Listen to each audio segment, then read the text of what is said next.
Stocks जो अपने 52 week high के आसपास है, उसमें बॉम्बे स्टॉक एक्सचेंज भी एक्स स्प्लिट एक बोनस सबने कहा था कि बहुत भाग चुका है, नहीं भागेगा, एनएससी का आईपीओ आने वाला है, तो उस स्टॉक चक्कर तो में पता है ना स्टॉक आपको। Is been doing well. हाँ सो ठीक है। प्लीज बस बी उसके मुझे लगता है बॉम्बे स्टॉक बीएसई, एक्सचेंज में क्या करना चाहिए? हाँ देखिए बीएसई एक इनका बेसिकली मोनोपोली है, तो जब तक इनका कंपटीटर एनएसई लिस्टिंग नहीं हो जाता है ना, तो यहाँ पे तो ज्यादा कुछ करेक्शंस का पॉसिबिलिटीज मुझे नहीं दिखता है। अब अभी 2650 के आसपास चल रहा है, लेकिन फ्रेश बाई यहाँ पे नहीं रहेगा, बहुत चल चुका है, लास्ट एक महीना 2 महीने से स्टॉक चल रहा है। आप देखेंगे कि जो लास्ट टाइम का हाई था वहां से भी ऑलमोस्ट 20% चल चुका है अभी। सो मुझे लगता है यहाँ पे एक ट्रेलिंग स्टॉप लॉस मेंटेन करना चाहिए जिनके पास है। 2580 रहेगा मेरा ट्रेलिंग स्टॉप लॉस, और यहाँ पे बने रहना है, लेकिन फ्रेश बाई यहाँ पे नहीं करना है, ऑलरेडी बहुत चल चुका है, एक डीप के लिए मैं वेट करूंगा। हम्म। प्रदीप, एक तो मैं इटर्नल आपसे पूछ रही थी, और उसके अलावा जो 52 वीक्स हाई स्टॉक्स की हमने बात की उसमें आज फिर से अपोलो माइक्रो सिस्टम शामिल है, और इसके साथ ही भारत डायनेमिक्स भी। दोनों ही 52 वीक्स हाई पर हैं। कैसे लग रहे हैं इनके चार्ट्स आपको? देखिए बेसिकली जोमेटो मेरा बहुत ही फेवरेट काउंटर है, और हम तो क्या है ना, जोमेटो से दिन भर कुछ ना कुछ बुक करते रहते हैं, ऑर्डर डालते रहते हैं। तो देखिए जब आईपीओ आया था, आईपीओ के बाद राकेश झुनझुनवाला जी का एक स्टेटमेंट था कि जोमेटो नहीं चलेंगे, नीचे आ जाएंगे। उसके बाद हमने देखा कि 70-75 के आसपास भी नीचे आ गया था। उसके बाद का जो रैली है ना, नॉन स्टॉप भागा और 300 के अप्रोक्स ऑलमोस्ट एक हाई लगा के नीचे आ गया था। तो इंटरेस्टिंग पॉइंट यही है, बहुत पॉजिटिव न्यूज आया, बहुत नेगेटिव न्यूज आया, लेकिन 200 के नीचे नहीं गया। तो मेरे ख्याल से अभी 235 के आसपास ट्रेड हो रहा है, जिनके पास है उनको बने रहना है विथ स्टॉप लॉस ऑफ 205। तो मुझे लगता है कि 205 का एक स्टॉप लॉस यहाँ पे होना चाहिए, और आप यहाँ पे बने रहिए। नेक्स्ट 6 से 8 महीने का अगर आपके पास एक व्यू है, तो 270 से 280 का भाव भी आपको यहाँ पे आते हुए दिखेंगे। और बीडीएल फ्रेश यहाँ पे ब्रेकआउट आया, बीडीएल पे फ्रेश ब्रेकआउट आने के बाद यहाँ पे एक चीज देखेंगे आप कि न्यू एफएनओ में भी लिस्टिंग हुआ है।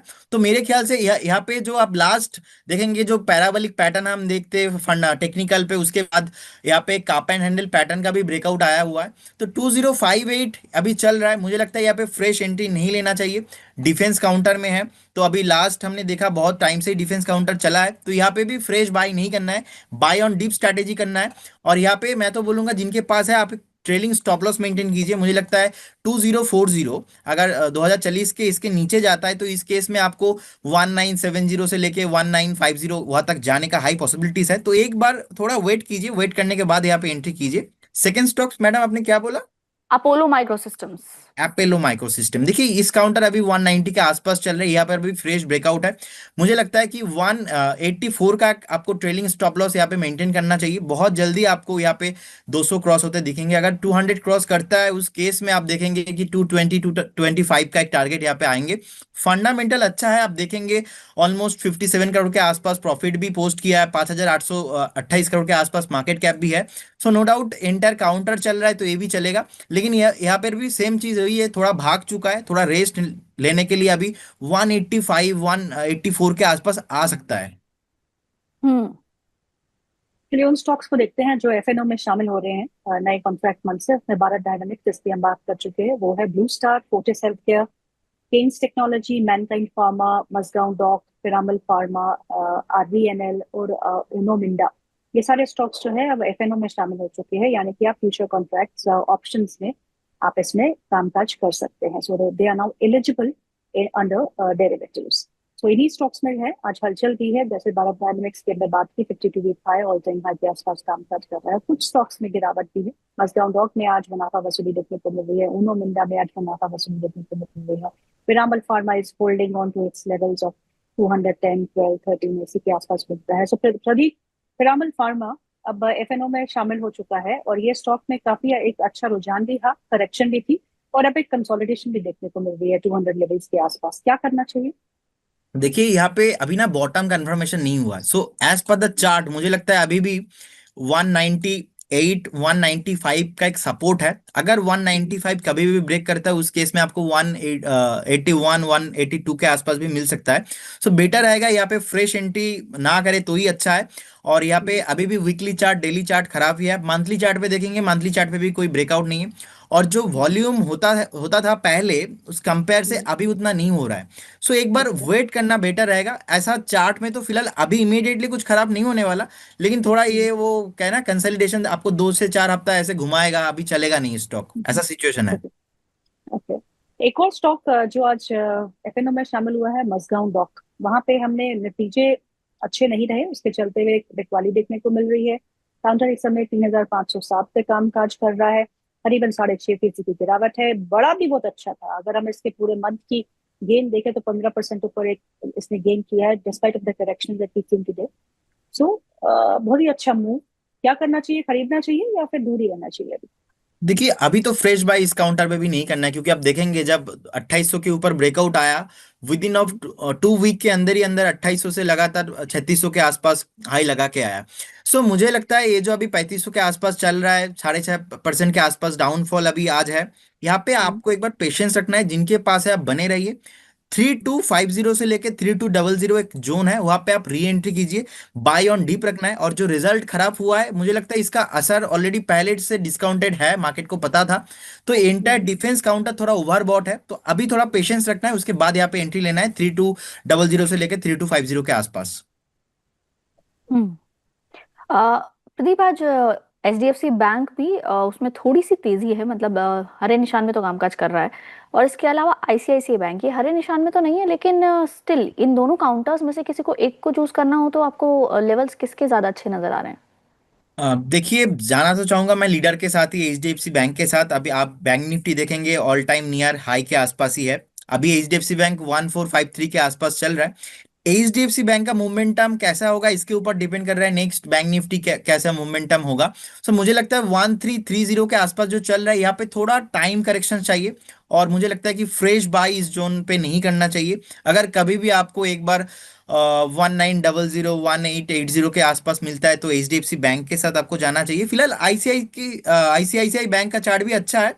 आप देखेंगे नियर अबाउट आज थोड़ा अभी नेगेटिव हुआ है, लेकिन मुझे लगता है कि आईसीआईसीआई बैंक, एचडीएफसी दोनों बेटर है, बट मैं लीडर के साथ ही जाना चाहूंगा। HDFC my favourite pick. हम्म।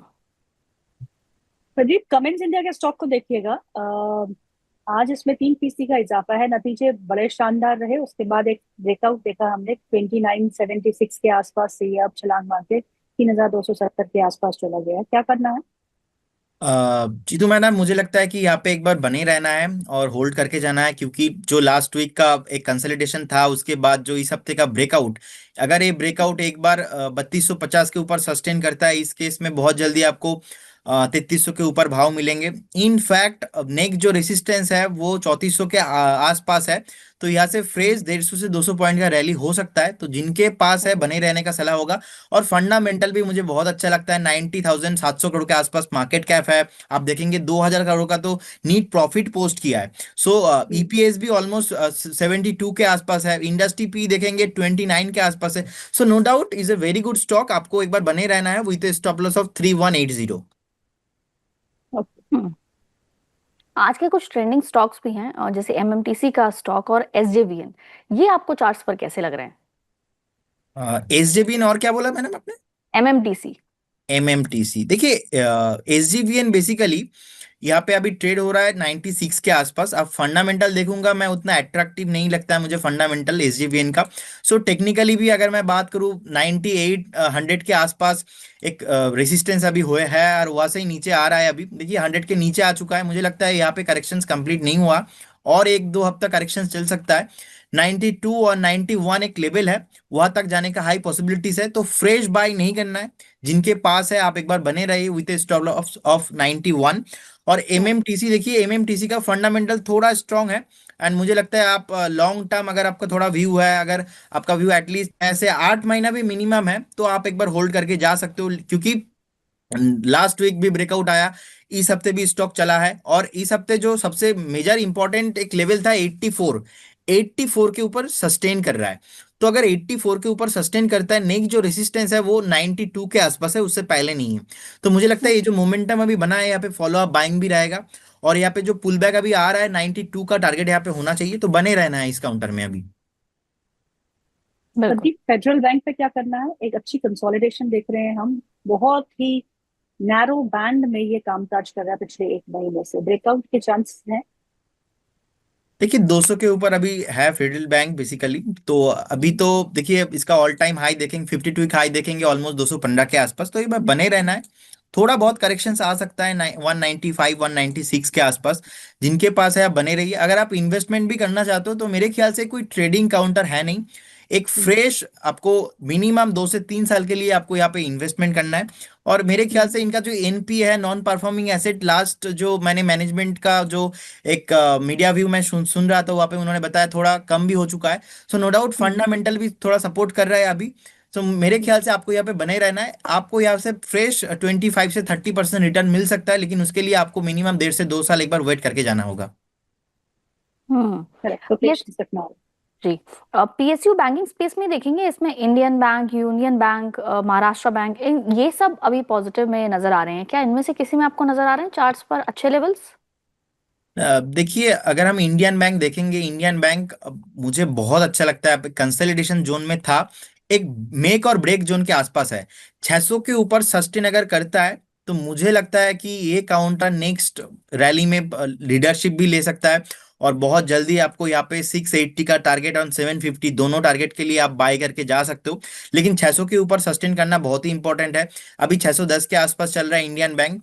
सो मेरे ख्याल से इंडियन बैंक पे अभी 1 से 2 हफ्ता अगर आप वेट करके जाते हो, अगर एक कंफर्मेशन होता है 600 के ऊपर, तो उस केस में आपको लेके चलना चाहिए।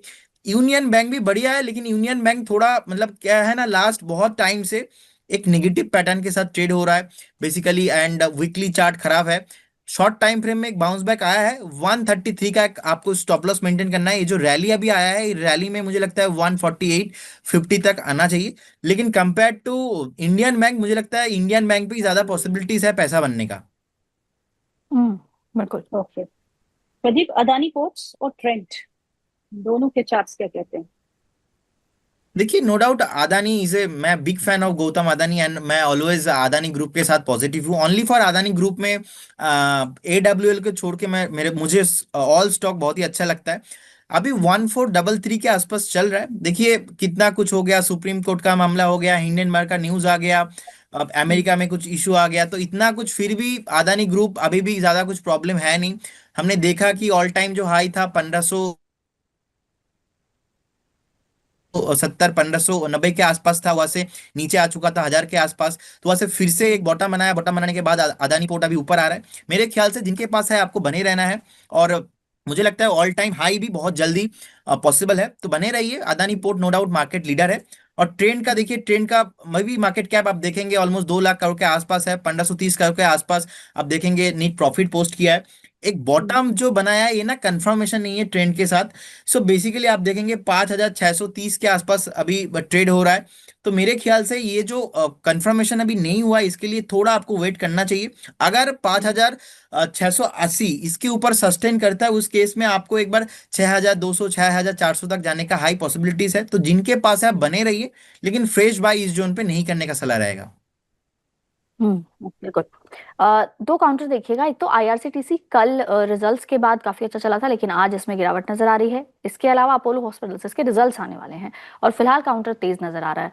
तो कैसे लग रहे हैं ये दोनों चार्ट्स पर आपको? कुछ है इनमें जो एंट्री की जा सके? देखिए आईआरसीटीसी ना ये चलता नहीं है, बहुत टाइम से नेगेटिव चार्ट में ही है। और वीकली चार्ट अगर हम देखते हैं कि 855 का टॉप बनाया, वहां से नीचे आया। उसके बाद 830 का टॉप बनाया, वहां से नीचे आया। अभी 810 का एक टॉप बनाया, वहां से नीचे आया। तो ये नीचे आने का जो परसेंटेज है ना, ऑलवेज 4 से 5% रहता है टॉप बनाने के बाद। ये है आईआरसीटीसी का recent pattern. So as per the chart मुझे लग रहा है कि अभी 760 के आसपास चल रहा है। आपको एक बार लेना है, इस जोन पे नहीं। अगर आप लेना चाहते हो तो मुझे लगता है 730 735 is a very good zone for buying IRCTC. लेकिन यहाँ पे ट्रेड करने वाला कोई सिचुएशन है नहीं, आपको एक बार यहाँ पे फिर भी वेट करके जाना है। और एपोलो हॉस्पिटल देखिए, मुझे basically hospital counter, pharma counter में मुझे बहुत ही अच्छा लगता है। आप देखेंगे कि 1 लाख करोड़ के आसपास मार्केट कैप है, आरओई भी देखेंगे 13% के आसपास है, सेल्स ग्रोथ भी ऑलमोस्ट 15% है, तो ईपीएस भी पॉजिटिव है। और प्रोमोटर होल्डिंग भी यहाँ पे बहुत अच्छा है, आप देखेंगे इंडस्ट्री पी 53 है। So basically overall Apollo hospital मुझे फंडामेंटल और टेक्निकल दोनों लेवल पे अच्छा लगता है। आप देखेंगे 6980 के आसपास अभी ट्रेड हो रहा है। मेरे ख्याल से बॉटम बना लिया है। जो रिसेंटली लो था 5,960 के आसपास, वो लो बनाने के बाद अभी ऊपर आ रहा है। रिसेंटली जो एक बॉटम है 7,100 के आसपास, जो रेसिस्टेंस है 7,100 के आसपास, 7,100 अगर ब्रेक होगा उस केस में आपको यहाँ पे ऑल टाइम भी हाई आते हुए दिखेंगे। तो जिनके पास है बने रहना है। और मुझे लगता है पैसा बनने के ज्यादा चांसेस अभी अपोलो हॉस्पिटल में है। आईआरसीटी में थोड़ा पॉसिबिलिटीज कम है, क्योंकि weekly trend monthly trend negative है बहुत टाइम से। बिल्कुल। प्रदीप, एक बार रिविजिट करते हैं आपके जो आज ब्रेकआउट स्टॉक्स है आपका। एक तो होम फर्स्ट था और दूसरा आई फॉरगॉट। दूसरा था वेल्स फ्रंट कॉप, 917 ओके। 918 पे दिया था। अभी एक न्यू हाई भी लगाया, डे हाई 921 का। मुझे लगता है ओके। यहाँ पे अगर आप 2-3 दिन देखे जाते हो, ये जो मोमेंटम है यहाँ पे आपको 935 का टारगेट बहुत जल्दी आ जाएगा। आपको यहाँ पे स्टॉप लॉस भी मेंटेन करना है, 890 का रहेगा स्टॉप लॉस। और 935 इसके ऊपर जैसे सस्टेन करेगा, बहुत जल्दी आपको 950 का टारगेट भी आना चाहिए। और सेकंड फर्स्ट स्टॉक जो मैंने दिया था वो है होम फर्स्ट, 1271 1270 के आसपास था। अभी डे हाई के आसपास ही है। यहाँ पे दोनों ट्रेड ही जो है 4-5 दिन का मैक्सिमम, और आपको स्ट्रिक्टली स्टॉप लॉस मेंटेन करके जाना है। तो प्रदीप, आप प्योर टेक्निकल नहीं है, आप टेक्नो फंडा एनालिस्ट है, राइट? हाँ, मैं कॉम्बो हूँ। गुड प्रदीप, बहुत बहुत शुक्रिया इस प्रोग्राम में शामिल होने के लिए। बिकॉज मैंने आपसे इसलिए पूछा क्योंकि प्योर टेक्निकल वाले जो सिर्फ चार्ट्स बोलते हैं, आप फाइनेंशियल्स भी देखते हैं, so which is very good. Techno funda जब मिलते हैं तो एक काफी अच्छा कॉम्बिनेशन बनता है। So thank you so much for your time. आपसे बात करके बहुत अच्छा लगा Pradeep. Thank you, thank you, thank you so much ma'am.